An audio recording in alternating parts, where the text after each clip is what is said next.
नमस्कार, जय हिंद। आप सभी का एक बार पुनः बहुत बहुत स्वागत है एग्जाम टॉप के इस ऑफिशियल यूट्यूब चैनल पर। दोस्तों, उत्तर प्रदेश में आरओ एआरओ की एक बहुत बड़ी परीक्षा होने वाली है, जिसमें 10 लाख से भी ज्यादा स्टूडेंट इस बार एग्जाम देंगे। तो 10 लाख में से आपको उन 6,500 लोगों में आना है, तो लगातार तैयारी जारी रखनी होगी। डेली आप 7 से 8 घंटे का अध्ययन करेंगे, साथ में टेस्ट सीरीज को जरूर लगाएंगे, क्योंकि एक वही रास्ता है टेस्ट सीरीज जो आपको इस 6,000 में लेकर आएगा। तो इसी क्रम में सामान्य अध्ययन की टेस्ट सीरीज नंबर 2 हम आप सभी के सामने लेकर आए हैं, जो DIS की तरफ से दी जा रही है। इस वीडियो में उन प्रश्नों को डिस्कस किया जाएगा जो अभी हाल ही में नई टेस्ट सीरीज दी गई है DIS की तरफ से, उसको हम लगातार सॉल्व कर रहे हैं। इसका PDF आप हमारे टेलीग्राम ग्रुप से डाउनलोड कर सकते हैं, जिसका लिंक हमने इस वीडियो के डिस्क्रिप्शन में पिन कर दिया है। तो आइए मित्रों, आज के सेशन को कंटिन्यू करते हैं। जो भी हमारे साथ बड़े भाई, छोटे भाई, बड़ी बहन, छोटी बहन हमसे जुड़ रहे हैं पहली बार, वो चैनल को सभी सब्सक्राइब करते चलें, जिससे किसी प्रकार की वीडियो आप सभी के सामने आती रहे। अभी हम आरओ एआरओ एग्जाम को लेकर टेस्ट सीरीज चला रहे हैं। आने वाले समय में हम PCS के लिए भी टेस्ट सीरीज चलाएंगे, जो 2024 में एग्जाम आपका 17 मार्च को प्रस्तावित किया गया है। तो आइए आज के पहले प्रश्न की तरफ बढ़ेंगे। पहला प्रश्न आप सभी के सम्मुख है, देखिए किस प्रकार का प्रश्न है और कैसे प्रश्न पूछे जाते हैं। पहला प्रश्न है कि निम्नलिखित में से कौन सा एक भारत में प्राकृतिक रूप से नहीं पाया जाता? स्पाइडर वानर, तारा तेंदुआ, मचकछुआ, मॉनिटर छिपकली या वामन सुअर। इसका सही विकल्प होगा ऑप्शन नंबर ए, स्पाइडर वानर। तो ये जो पाया जाता है, ये दक्षिणी अमेरिका में पाया जाता है।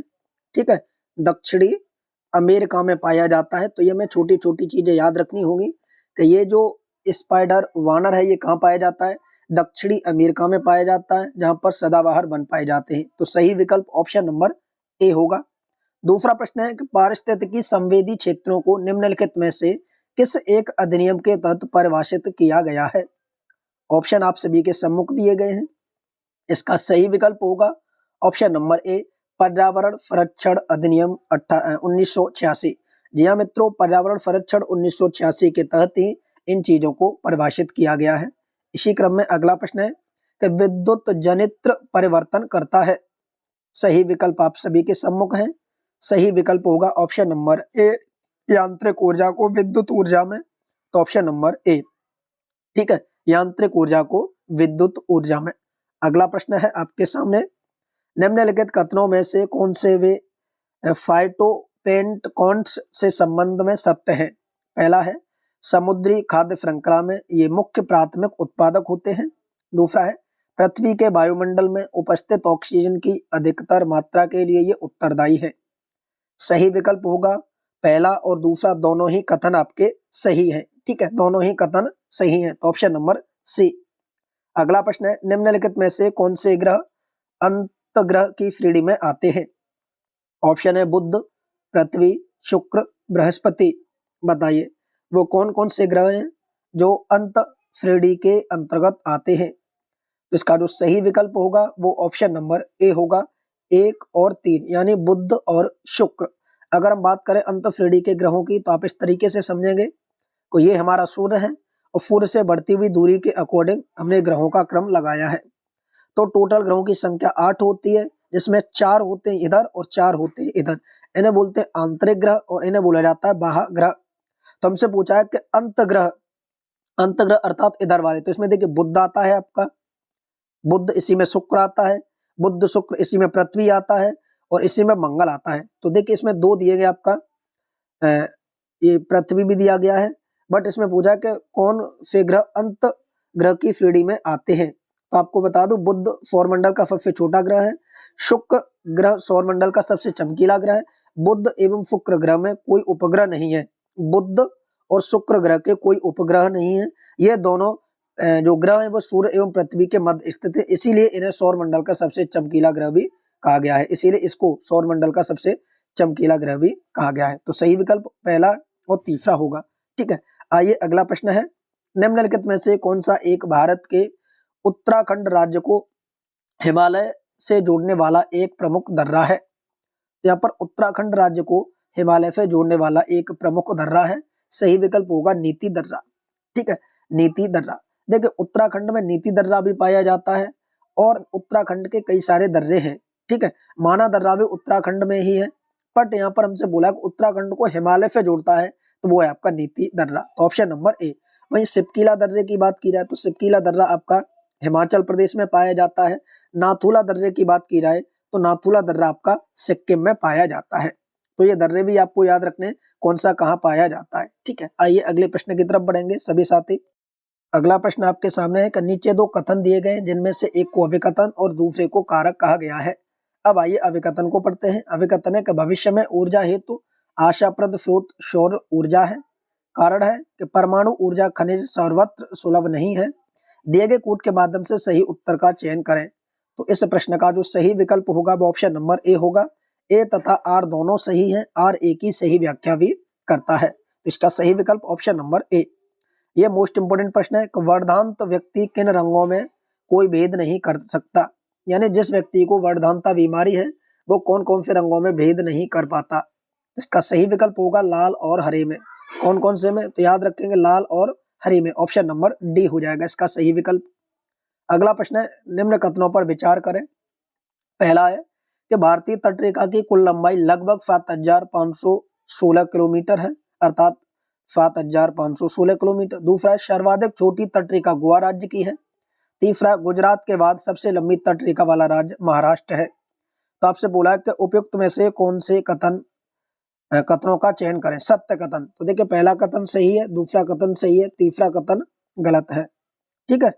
तो क्योंकि सबसे जो अधिक तटरेखा लगी हुई इस तरीके से आप समझे तो सर्वाधिक नंबर पर एक पर आता है आपका गुजरात, जो आपकी ये बाउंड्री दी गई है गुजरात की है, ठीक है। दूसरे नंबर पर आता है आपका आंध्र प्रदेश, जो यहाँ पर आप देखेंगे आंध्र प्रदेश, और तीसरे नंबर पर आता है आपका महाराष्ट्र। कौन सा? तीसरे नंबर पर आता है महाराष्ट्र।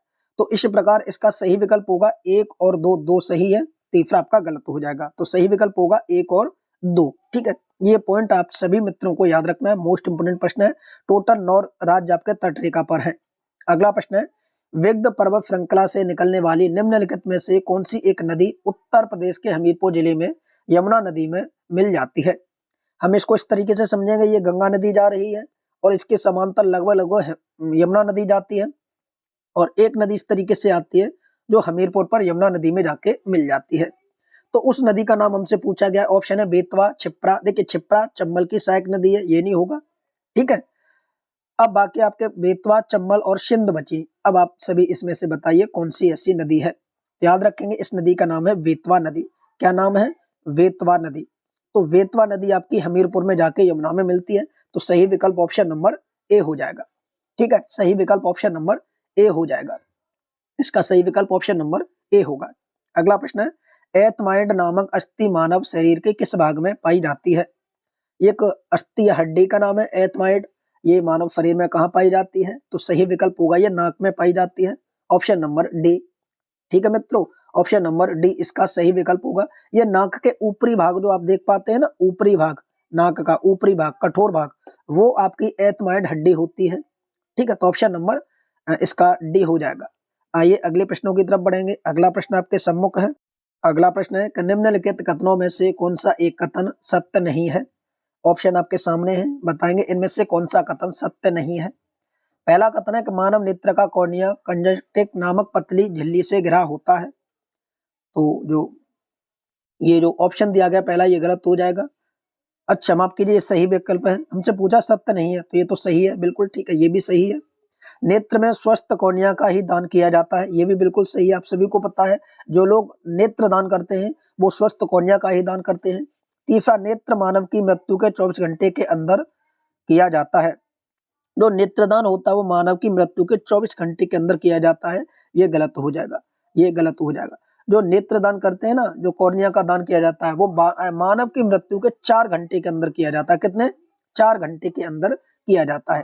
तो ये प्रश्न आपका सही होना चाहिए था, जो 24 घंटे दिया ये गलती थी, ठीक है। बाकी सारे विकल्प आपके सही हैं। अगला प्रश्न आपके सामने है कथन और कारक के माध्यम से। आइए कथन पढ़ते हैं।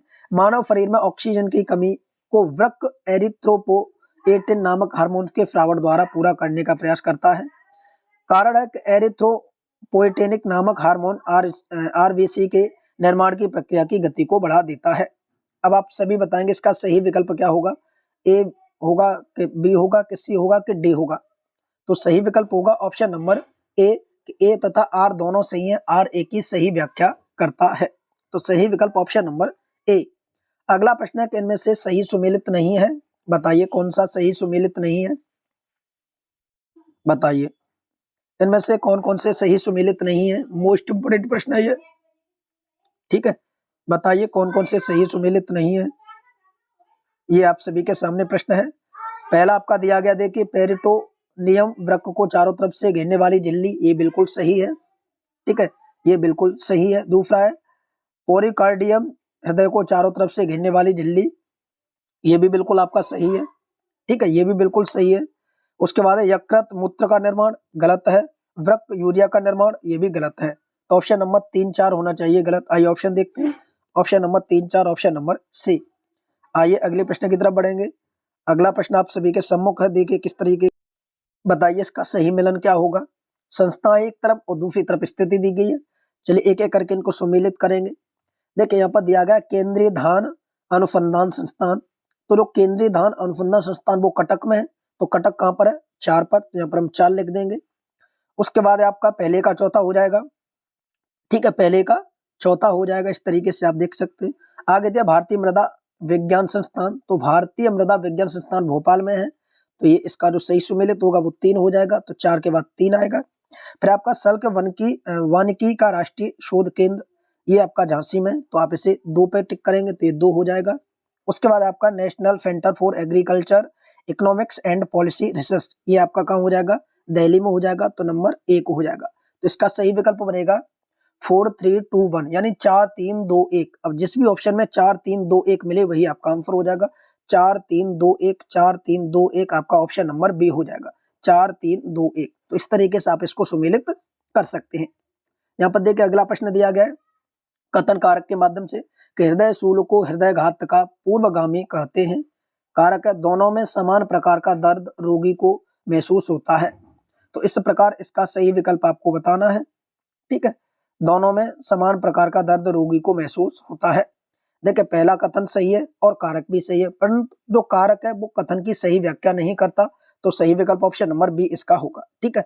कथन कारक दोनों सही है परंतु आर ए की सही व्याख्या नहीं करता, तो ऑप्शन नंबर बी। आइए इसी क्रम में अगले प्रश्न की तरफ बढ़ेंगे।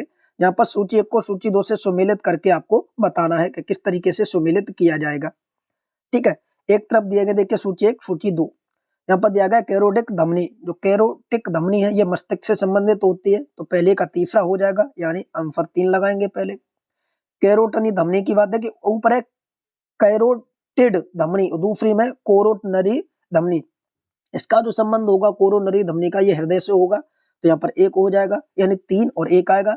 फिर मैसेट्रिक धमनी है, तो मैसेट्रिक जो धमनी इसका जो संबंध है वो आहार नाल से होता है, तो ये 2 हो जाएगा। उसके बाद है रीनल धमनी और इसका संबंध आपका नंबर 4 से होगा, तो इसका जो सही विकल्प होगा वो होगा 31 34, यानी 31 34 आपका जिस भी ऑप्शन में दिख रहा है वो 31 24, ऑप्शन नंबर डी में दिख रहा है 31 24, तो सही विकल्प ऑप्शन नंबर डी होगा।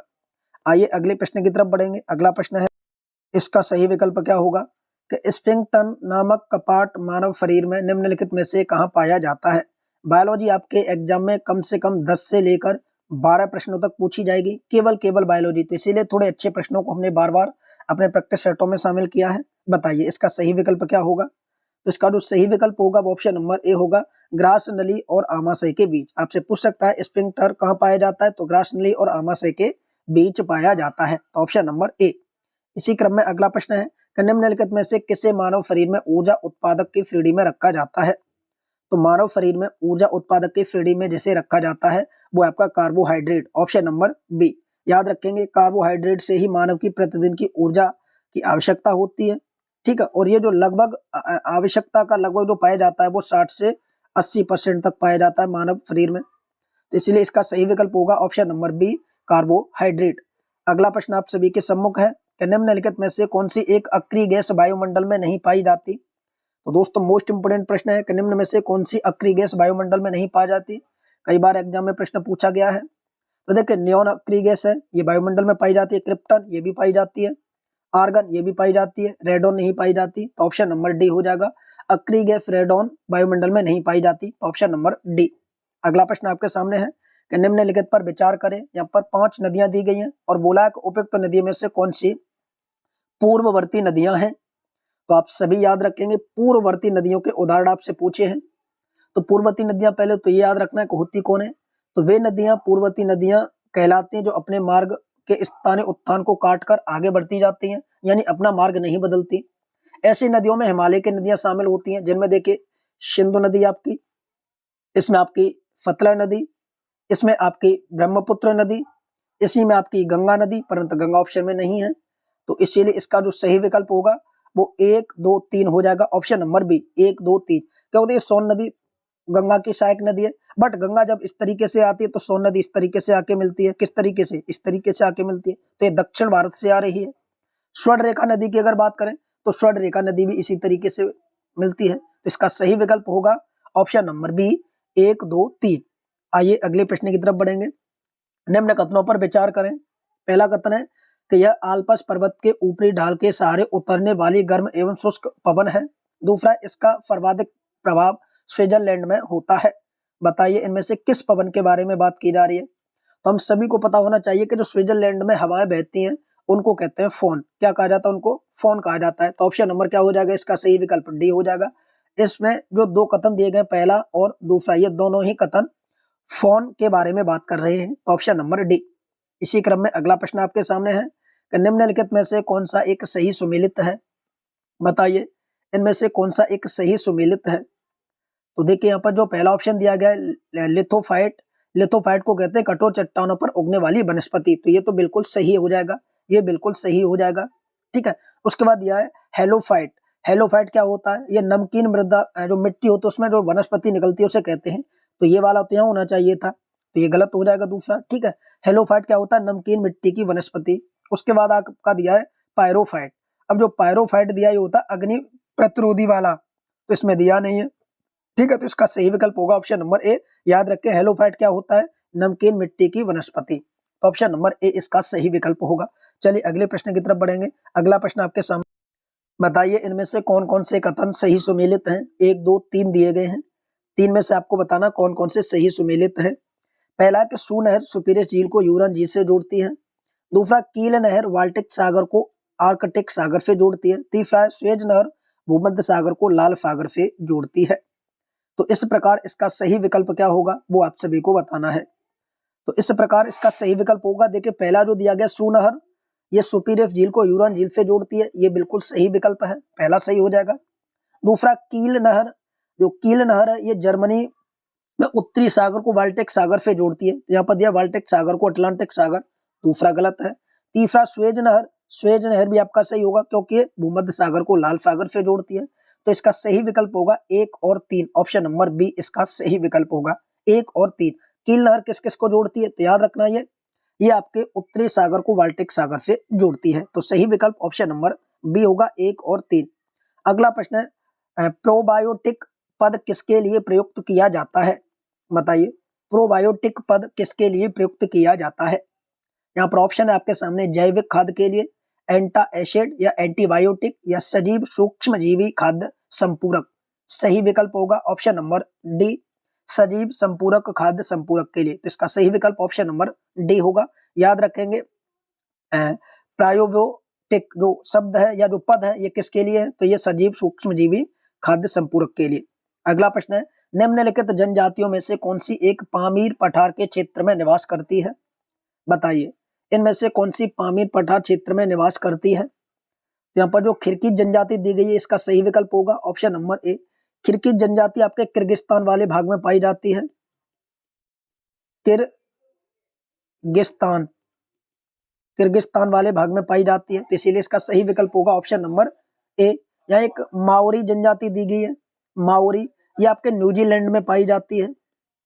ठीक है, ये पॉइंट आपको याद रखना है कि माओरी जनजाति न्यूजीलैंड में पाई जाती है। तो ऑप्शन नंबर ए इसका सही विकल्प है। यहाँ भी देखिए कथन कारक के माध्यम से प्रश्न दिया गया है। पहले कथन पढ़ेंगे कि पाकिस्तान में वर्षा का अभाव होते हुए भी वह एक कृषि प्रधान देश है। दूसरा है यह नहरों का जाल बिछा हुआ है। अब बताइए इनमें से कौन कौन से कथन सही है। तो दोस्तों देखिए पाकिस्तान में वर्षा का अभाव होते हुए भी एक कृषि प्रधान देश है, तो ये तो बिल्कुल सही है। दूसरा है कि यहाँ जो नहरों का जाल बिछा हुआ है, तो ये भी बिल्कुल सही और ये इसकी सही व्याख्या भी करता है। तो सही विकल्प ऑप्शन नंबर ए हो जाएगा कि ए तथा आर दोनों सही हैं। आर ए की सही व्याख्या करता है। यहाँ पर वर्षा नहीं होती तो यहाँ पर नहरें इतनी हैं कि वो कृषि को अच्छी तरीके से कर पाते हैं। अगला प्रश्न आप सभी के सम्मुख होगा।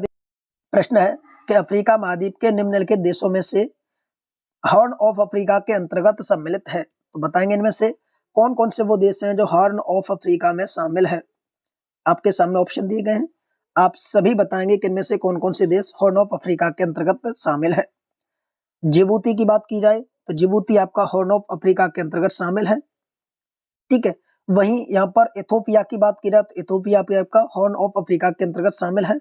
सोमालिया की बात की जाए तो सोमालिया भी हॉर्न ऑफ अफ्रीका के अंतर्गत शामिल है। तो ये जो 3 कंट्रीज में दी गई जिबूती, सोमालिया और इथोपिया, ये तीनों के तीनों आपकी हॉर्न ऑफ अफ्रीका में आती है, यानी 1, 3, 4 ऑप्शन नंबर डी इसका सही विकल्प होगा, ठीक है। ऑप्शन नंबर डी इसका सही विकल्प होगा। इसी क्रम में अगला प्रश्न आपके सामने है, निम्नलिखित में से कौन सा एक मेलानेशिया द्वीप समूह का भाग नहीं है।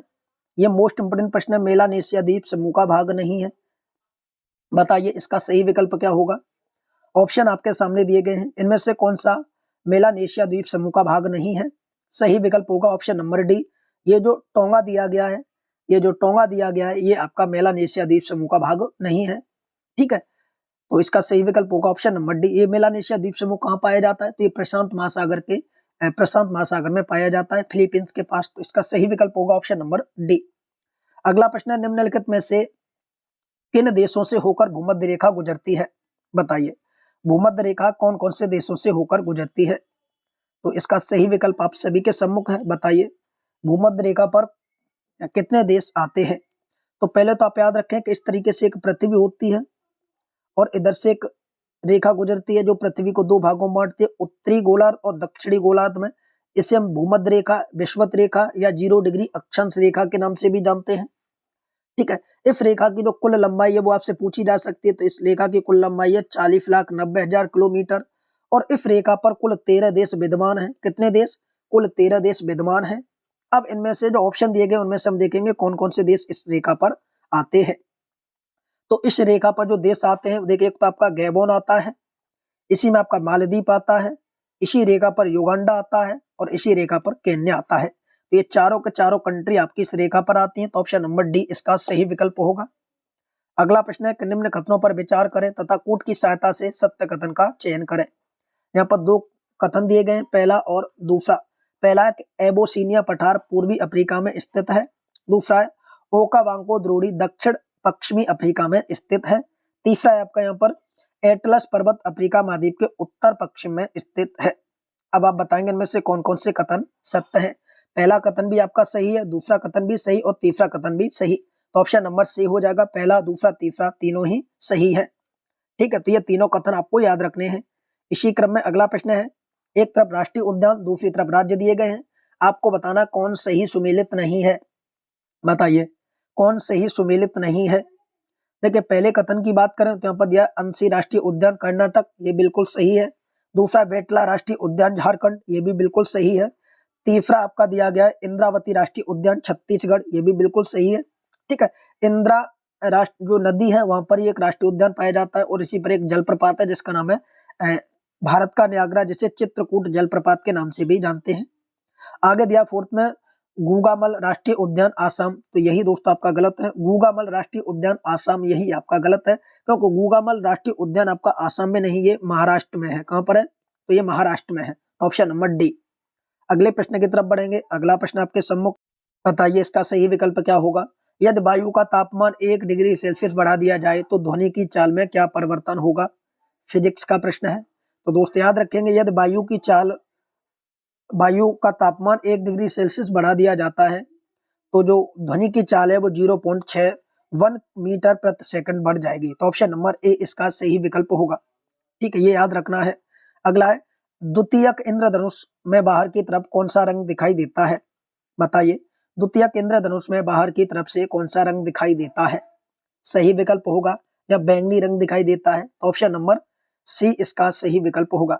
देखिए प्राथमिक एवं द्वितीय 2 प्रकार के इंद्रधनुष बनते हैं, ठीक है, प्राथमिक एवं द्वितीय। प्राथमिक में बात करें तो लाल रंग बाहर की तरफ से दिखाई देता है, जब द्वितीय की बात की जाए तो इसमें बैंगनी रंग दिखाई देता है। दोनों याद रखेंगे, ठीक है, ये प्राथमिक अर्थात फर्स्ट वाले में और ये द्वितीय वाले में बाहर की तरफ से दिखाई देता है। अगला प्रश्न है, मच्छर भगाने वाले लिक्विडेटर में किस रासायनिक पदार्थ का उपयोग किया जाता है? जो घरों में कोयल जलाया जाता है उसमें जो रासायनिक पदार्थ आता है उसकी बात की जा रही है। सही विकल्प होगा उसमें प्रेलेथेन होता है, तो आप उसको पढ़ भी सकते हैं। ठीक है, मोर्टीन वगैरह जो आती है ना उन पे आपके जो पैकेट होता है उस पर लिखा होगा प्रेलेथेन, तो ऑप्शन नंबर डी। अगला प्रश्न है, शराब पीने की पुष्टि करने वाले परीक्षण किट में निम्नलिखित में से किस रासायनिक पदार्थ का प्रयोग किया जाता है? बताइए, कोई व्यक्ति अगर शराब पिए हुए हैं तो उसकी परीक्षण किया जाएगा, तो पता कैसे चलेगा कौन से पदार्थ का प्रयोग उसमें किया जाता है? तो उसमें किया जाता है आपके एक तो पोटेशियम डाइक्रोमेट का और सल्फ्यूरिक अम्ल का, तो इन दोनों का प्रयोग किया जाता है, पहला और तीसरा। ऑप्शन नंबर ए इसका सही विकल्प होगा। इसी क्रम में अगला प्रश्न है, निम्नलिखित कथनों पर विचार करें। यहाँ पर देखिए 3 कथन दिए गए हैं, पहला, दूसरा और तीसरा। पहला कह रहा महान हिमालय को हिमाद्री पर्वत श्रेणी कहा जाता है। दूसरा, पीर पंजाब श्रेणी मध्य हिमालय में स्थित है। तीसरा है, करांगड़ा लोह खनिज उत्पादन क्षेत्र यूक्रेन में स्थित है। बताइए इसमें से कौन कौन से कथन उपयुक्त में से असत्य कथन कौन कौन से हैं? देखिए ये भी आपको याद रखना है, सत्य पूछा है कि असत्य पूछा है, असत्य कथन कौन कौन से हैं? तो देखिए पहला जो दिया गया ये बिल्कुल सही दिया गया है, दूसरा दिया गया ये भी बिल्कुल सही दिया गया है, तीसरा दिया गया ये गलत दिया गया है। यहाँ दिया है कारागंडा लो खनिज क्षेत्र, ये यूक्रेन में बता रहा है, ये गलत है। जबकि ये जो कारागंडा ये कजाकिस्तान का क्षेत्र है। कहाँ का? कजाकिस्तान का क्षेत्र है, तो याद रखना ये कजाकिस्तान में है, इसीलिए ये गलत है। तो केवल ऑप्शन तीसरा गलत है, बाकी दोनों सही है। इसी क्रम में अगले प्रश्न की तरफ बढ़ेंगे। प्रश्न है कि निम्नलिखित बंदरगाहों में कौन सा एक सबसे दक्षिण में स्थित है? बताइए इनमें सबसे दक्षिण में स्थित बंदरगाह कौन सा है? एक एक करके सभी बंदरगाहों की बात करेंगे। हल्दिया बंदरगाह की बात करें तो हल्दिया आपका यहाँ पर पाया जाता है। ठीक है, हम नंबर 1 दे देंगे। नंबर 2 पर आता है मारमा गोवा आपका यहाँ पाया जाता है, तो इसे नंबर 2 देंगे। नंबर 3 पर आता है कांडला, तो कांडला आपका यहाँ पाया जाता है, इसे नंबर 3 देंगे। नंबर 4 पर आता है पारादीप, तो पारादीप आपका यहाँ पाया जाता है, इसे नंबर 4 देंगे। अब आप देख के बता सकते हैं कि सबसे दक्षिण में कौन सा बंदरगाह है। इसका सही विकल्प होगा मारमा गोवा बंदरगाह, ऑप्शन नंबर बी। सबसे दक्षिण में कौन सा हो जाएगा? मारमा गोवा बंदरगाह, ऑप्शन नंबर बी। ठीक है, अब देखिए जो हल्दिया बंदरगाह ये पश्चिम बंगाल में है, कांडला गुजरात में है, मारमा गोवा गोवा में, पारादीप उड़ीसा में। आइए अगला प्रश्न आपके सामने है, बताइए इसका सही विकल्प क्या होगा? बताइए इसमें से कौन कौन से सुमेलित नहीं है, ये आपको बताना है। यहाँ पर देखिए दिया गया सुमेलित नहीं है।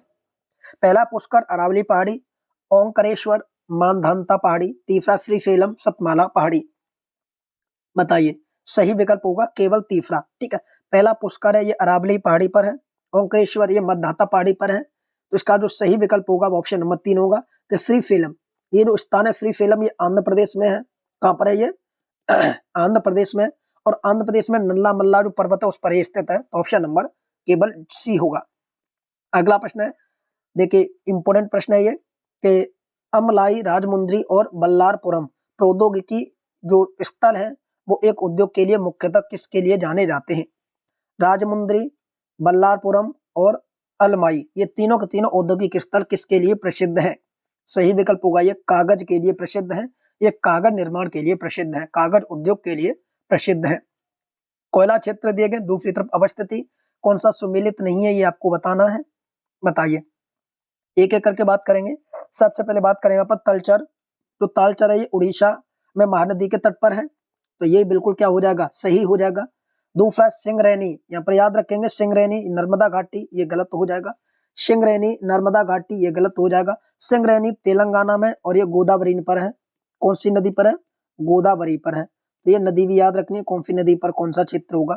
कर्णपुरा दामोदर नदी बिल्कुल सही है। सिंगरौली सोन नदी उत्तर प्रदेश सोनभद्र में, ये भी बिल्कुल सही है, तो ऑप्शन नंबर सी गलत है। सिंगरैनी आपका गोदावरी में है और ये आपके तेलंगाना राज्य में है, तो ऑप्शन नंबर बी।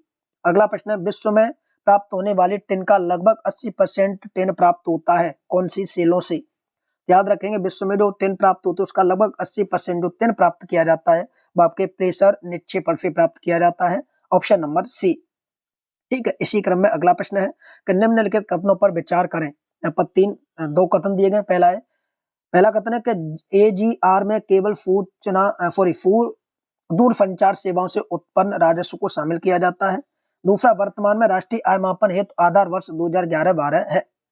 तो इसका जो सही विकल्प होगा वो दोनों ही सही हो जाएगा, पहला और दूसरा। ठीक है, दोनों ही सही विकल्प है। अगले प्रश्न की तरफ बढ़ेंगे। अगला प्रश्न है कि निम्नलिखित में से किस एक की स्थापना सबसे बाद में हुई है? बताइए, इनमें से सबसे बाद में किसकी स्थापना की गई है? इन सब की हमें डेटें पता होगी तभी हम इस प्रश्न को टिक कर पाएंगे। अब पहला दिया है कि भारतीय प्रौद्योगिकी वित्त निगम, तो भारतीय प्रौद्योगिकी वित्त निगम की जो स्थापना होती है वो 1948 में होती है। दूसरा है भारतीय प्रौद्योगिकी ऋण एवं निवेश निगम, इसकी जो स्थापना होती है वो 1955 में होती है, 1955 में।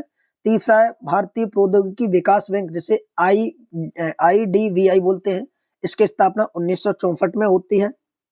और फोर्थ है भारतीय प्रौद्योगिकी, माफ कीजिए, ये जो ऊपर वाला ये यहाँ होगा, ये यहाँ होगा, ठीक, इसकी स्थापना होती है 1964 में। और ये दिया है राष्ट्रीय कृषि एवं ग्रामीण विकास बैंक, इसे नाबार्ड कहा जाता है, इसकी स्थापना 82 में होती है। तो सबसे लास्ट में हमसे पूछा गया सबसे लास्ट में किसकी स्थापना होगी, तो आप सभी याद रखेंगे इसमें जो सबसे लास्ट में स्थापना होगी वो आप सभी देख सकते हैं, सबसे लास्ट में होगी नाबार्ड की। तो सही विकल्प क्या होगा? ऑप्शन नंबर सी हो जाएगा, नाबार्ड। ठीक है, ऑप्शन नंबर सी हो जाएगा नाबार्ड की, राष्ट्रीय कृषि एवं ग्रामीण विकास bank, option number C NABARD. अगला विकल्प आपके सामने है, दो कथन दिए गए, कथन और कारक के माध्यम से इस विकल्प का चयन करना है। भुगतान संतुलन में मौलिक असंतुलन आने की स्थिति में मुद्रा का अवमूल्यन किया जाता है, इससे आयात महंगे हो जाते हैं और निर्यात सस्ता हो जाता है। सही विकल्प होगा ऑप्शन नंबर ए, दोनों ही कथन सही हैं, RA की सही व्याख्या भी करता है। अगला प्रश्न है, निम्नलिखित में से कौन से राजकोषीय नीति के उद्देश्य में सम्मिलित नहीं है? बताइए, कौन से राजकोषीय नीति के उद्देश्य में सम्मिलित नहीं है? पहला है पूंजी निर्माण, दूसरा है संतुलित क्षेत्रीय विकास, तीसरा है संसाधनों का कुशल आवंटन, चौथा है रोजगार सृजन। तो इसका जो सही विकल्प होगा वो आप सभी के सामने है। सही विकल्प होगा पहला सही है, दूसरा सही, तीसरा सही और चौथा सही। तो सभी इसके सम्मिलित आते हैं, सभी इसके उद्देश्य हैं। आइए अगले प्रश्न की तरफ बढ़ेंगे। अगला प्रश्न है कि विश्व के 80% सक्रिय ज्वालामुखी निम्न में से किन पेटियों में पाए जाते हैं? दोस्तों, सर्वाधिक जो सक्रिय ज्वालामुखी पाए जाते हैं वो आपके अटलांटिक महासागर की पेटी में पाए जाते हैं, अटलांटिक की पेटी में पाए जाते हैं।